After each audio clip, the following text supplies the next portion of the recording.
This fight between Poirier and McGregor. Looking to finish the fight. That's it. It is all over. This is a rematch that everybody wants to see. Hello, je me suis fait un petit café, c'est mon petit café du matin et je me suis dit que ce serait sympa de parler du prochain combat, du comeback de Conor McGregor. Donc, juste déjà pour te prévenir, j'ai pas vraiment préparé cette vidéo. Je me suis dit voilà que ce serait un bon moment qu'on pourrait passer ensemble, de se dire on va faire une petite analyse, prédiction, ça va pas être très très long, de ce qui peut se passer pendant ce combat. Donc il va affronter Dustin Poirier, c'est une revanche, si je me trompe pas c'était il y a 6 ans le dernier combat, il l'avait mis KO assez rapidement au premier round, assez facilement. Entre-temps, les deux ont monté de catégorie. Dustin Poirier a été champion intérimaire, Conor a été champion dans les deux catégories à 145-155 pounds. Et voilà, il s'est passé beaucoup de choses. Ils ont tous les deux énormément évolué. Conor n'a pas combattu depuis 1 an. La dernière fois, c'était donc contre Donald Cerrone. Il avait gagné en 42 ou 46 secondes, donc très rapidement aussi. Là, il promet également une victoire en moins de 60 secondes. Donc, il aime bien faire des prédictions comme ça. Il s'appelait lui-même Mystic Mac à une époque. You can call me Mystic Mac because I predict these things. On sent un Conor McGregor dans un état d'esprit, en tout cas, bien mieux que ces dernières années. Déjà, à son comeback de l'année dernière contre Donald Cerrone, on le sentait hyper focus, avec une vraie envie de combattre et tout. Il a eu quand même un passage à vide aussi dans sa vie perso, plein de déboires et tout ça. Donc voilà, moi je suis vraiment fan du combattant. J'étais fan du personnage au début, parce que son ascension phénoménale, le charisme qu'il arrivait à avoir, son parcours était très inspirant. Et puis forcément, après avec tout ce qui s'est passé derrière, on a un peu plus de mal à adhérer au personnage. Mais là en tout cas, il a l'air d'être revenu et d'être plutôt dans un bon état d'esprit, de s'être vraiment entraîné très sérieusement. Physiquement, il est au top, quoi. On l'a rarement vu aussi en forme, et il a même fait, j'ai l'impression vraiment au niveau de sa diète, quelque chose de très très bien, parce que on voit qu'il est déjà vraiment très fin et qu'il doit pas avoir beaucoup à perdre. Il va pas avoir un gros cutting à faire. Donc ça joue forcément sur la performance qu'on peut faire derrière, surtout si le combat venait à durer, ce qui n'est pas forcément le cas. Donc voilà, ça c'est la première chose. Maintenant, en termes de style, Dustin Poirier frappe très fort à 155. On a vu son combat contre Max Holloway qui a essayé de monter de catégorie. Il y avait un gros différentiel de puissance, mais il a toujours ce style quand même un petit peu bagarreur. C'est-à-dire qu'on le voit qu'il aime bien être relativement proche quand il combat. Il met beaucoup de séries de crochets, des coups au corps et tout, et ça lui demande souvent d'être proche. Et puis il aime la bagarre, je pense aussi. Il sait combattre techniquement, mais il va quand même souvent se laisser prendre au jeu du côté bagarreur. Et pour moi, le problème, c'est que faire la bagarre avec Conor, c'est très dangereux. Firas Zahabi, le coach de Georges Saint-Pierre, dit toujours qu'il a le touch of death, c'est vraiment le toucher mortel, quoi. Donc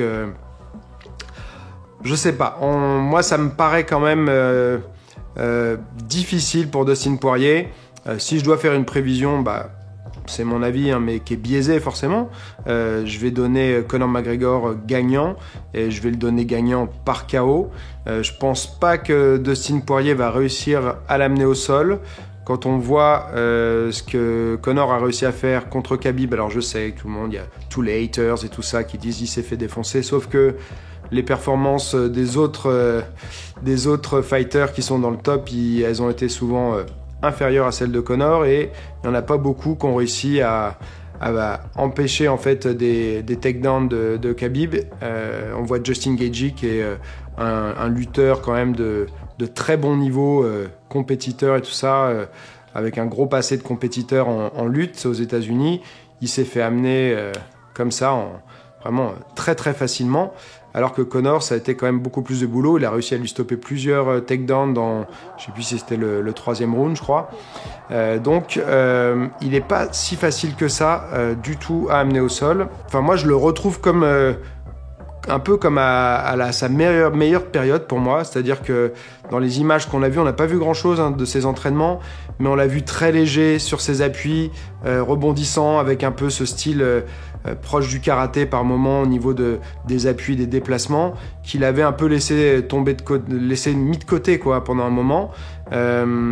Et donc quand il est comme ça, c'est déjà un contreur phénoménal, mais alors là, il a une maîtrise de la distance qui est en général hallucinante. On n'a pas pu le voir contre Donald Cerrone, il lui est rentré dedans et il lui a vraiment mis une pression de malade. Ça, c'est aussi quelque chose qu'il aime faire, hein. Il aime mettre beaucoup de pression dès le début du combat, je pense, pour prendre un ascendant psychologique. Petite pause café. Petit aparté, moi, en ce moment, c'est le latte, c'est mon péché mignon. Donc, j'adore le café comme ça. J'ai pris du noir pendant très longtemps. Toi, est-ce que tu bois du café? Si oui, comment tu l'es? Tu peux me laisser ça dans les commentaires, en plus bien sûr de me dire ce que tu vois comme prédiction pour ce combat, lequel gagner et comment, quel round. Donc voilà. Ouais, moi je vois vraiment Conor gagnant premier round. Je trouve qu'il a l'air super en forme dans un des embedded. Là, il fait dans sa chambre d'hôtel, il fait une sorte de coup de pied retourné qui est magnifique. Il est hyper stable techniquement, c'est parfait. Et moi, en fait c'est ça qui me fait triper chez Conor, c'est que on a des gens qui sont d'excellents combattants. Mais Conor, pour moi, c'est un excellent combattant, mais c'est aussi un excellent artiste martial dans le sens où dans l'art martial, il y a la partie art. Et donc, il y a cette partie, pour moi, d'esthétique qu'on doit essayer de travailler aussi, même si ça ne va pas toujours ajouter à l'efficacité. Mais si on est un artiste, c'est quelque chose auquel on doit être sensible, selon moi. Et voilà, moi, je retrouve ça, en tout cas, dans la gestuelle de Conor. Il y a vraiment une esthétique alliée à une efficacité. Et voilà, c'est pour ça que j'adore j'adore son style. C'est efficace, c'est esthétique. Il a une gestion vraiment de la distance, moi, des fois, qui me fait halluciner. Donc ouais, là je vois pas beaucoup de chance pour Dustin Poirier. Bien sûr, il y a toujours la chance du puncher. C'est un puncher, il frappe fort, il met rarement KO sur un coup, mais il arrive à mettre quand même des séries rapides, puissantes. Il a un cardio de malade, il peut tenir un rythme vraiment avec un débit très élevé pendant très longtemps. Le problème, c'est qu'il n'y a pas beaucoup de gens en fait qui arrivent à faire ça avec Conor. C'est-à-dire que Conor, pour moi, c'est un peu même s'il a combattu Floyd Mayweather, mais c'est un peu le Floyd Mayweather parfois du MMA, dans le sens où on voyait avec Floyd des combattants qui étaient des vrais tueurs à gages, et tu dis bon bah là Floyd il va avoir du mal, et arriver sur le ring devant Floyd, bah ils perdaient énormément de confiance. C'est comme s'il y avait quelque chose qui les bloquait parce qu'ils avaient peur du contre, et c'était plus du tout les mêmes combattants. Et c'est ce que je trouve un peu avec Conor. Souvent, il crée un effet comme ça où des gens qui paraissent très très forts et qui le sont face à d'autres personnes, ils arrivent face à Conor, et je sais pas si c'est une méfiance par rapport à ses contres, si c'est ce qui dégage, l'aura, peut-être tout ce qui se passe autour, toute l'attention que ça crée, ça met peut-être une pression en plus. Mais en général, on n'a pas toujours le combattant qu'on a l'habitude de voir en face de lui, et forcément ça facilite les choses encore pour lui. Donc voilà, c'était juste une petite analyse comme ça. Bien sûr, je vais faire une analyse post-fight, ce sera certainement plus intéressant, mais voilà, je voulais partager avec toi mes impressions à quelques jours du combat.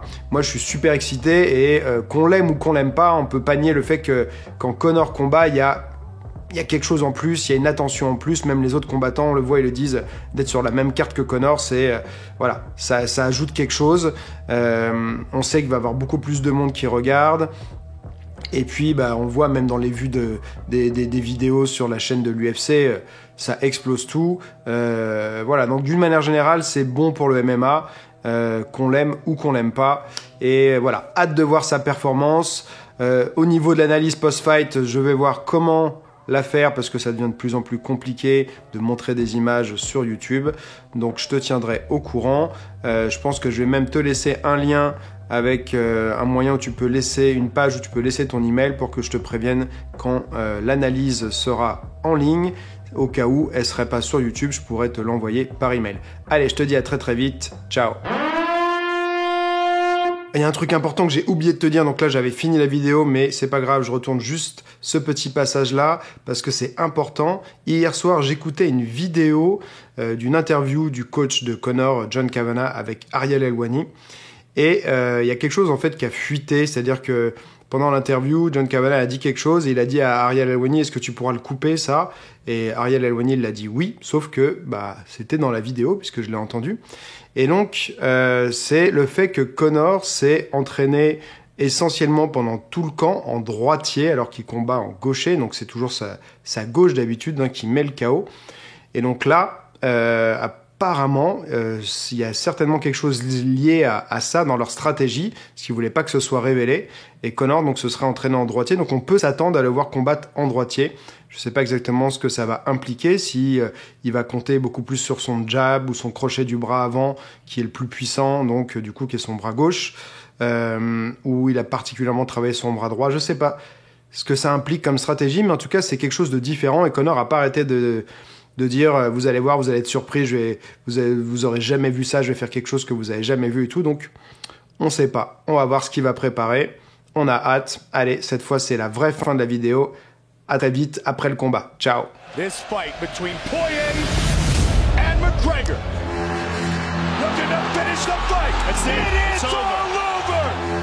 This is a rematch that everybody wants to see.